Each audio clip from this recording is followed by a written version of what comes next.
Hi என் நெஞ்சில் குடியிருக்கும் நண்பா நண்பீஸ். இன்னைக்கு எங்க ஸ்கூல்ல பேட் லஞ்ச் கொண்டு வர சொன்னாங்க. எங்க அம்மா ஸ்பெஷலா தேங்காய் பால் சாதமும் 65யும் செஞ்சு தந்தாங்க. அது எப்படி பண்ணலான்னு பார்ப்போமா? ஃபர்ஸ்ட் ஆயில ஊற்றிட்டு ஹீட் ஆக்கிட்டு ஸ்பைசஸ்லாம் போட்டு வெங்காயத்தை போட்டு ப்ரௌனிஸாக வர வர வதக்கணும்.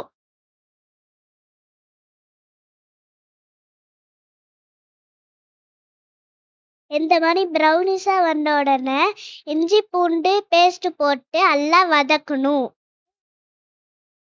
அடுத்து தக்காளி போட்டு கொத்தமல்லி புதினா போட்டு நல்லா வதக்கிட்டு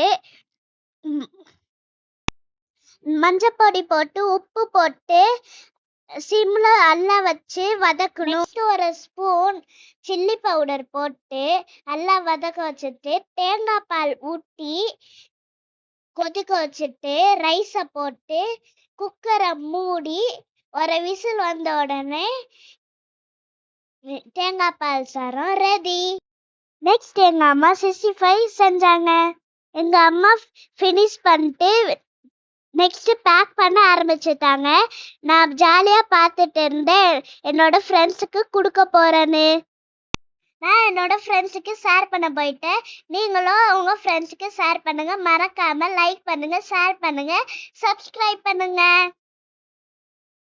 ஹாய் என் நெஞ்சில் குடியிருக்கும் நண்பா நண்பீஸ்.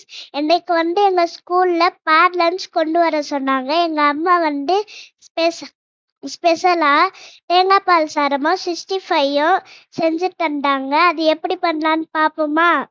ஃபர்ஸ்ட் ஆயில ஊற்றிட்டு ஹீட் ஆக்கிட்டு ஸ்பைசஸ்லாம் போட்டு வெங்காயத்தை போட்டு ப்ரௌனிஸாக வர வர வதக்கணும்.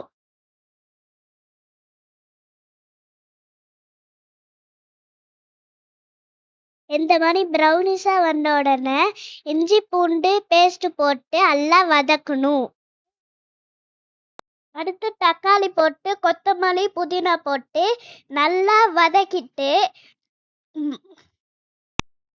மஞ்சப்பொடி போட்டு உப்பு போட்டு சிம்ல நல்லா வச்சு வதக்கணும். ஒரு ஸ்பூன் சில்லி பவுடர் போட்டு நல்லா வதக்க வச்சுட்டு தேங்காய் பால் ஊற்றி கொதிக்க வச்சுட்டு ரைஸை போட்டு குக்கரை மூடி ஒரு விசில் வந்த உடனே தேங்காய் பால் சாதம் ரெடி. நெக்ஸ்ட் எங்க அம்மா 65 செஞ்சாங்க. எங்க அம்மா ஃபினிஷ் பண்ணிட்டு நெக்ஸ்ட் பேக் பண்ண ஆரம்பிச்சுட்டாங்க. நான் ஜாலியா பார்த்துட்டு இருந்தேன் என்னோட ஃப்ரெண்ட்ஸ்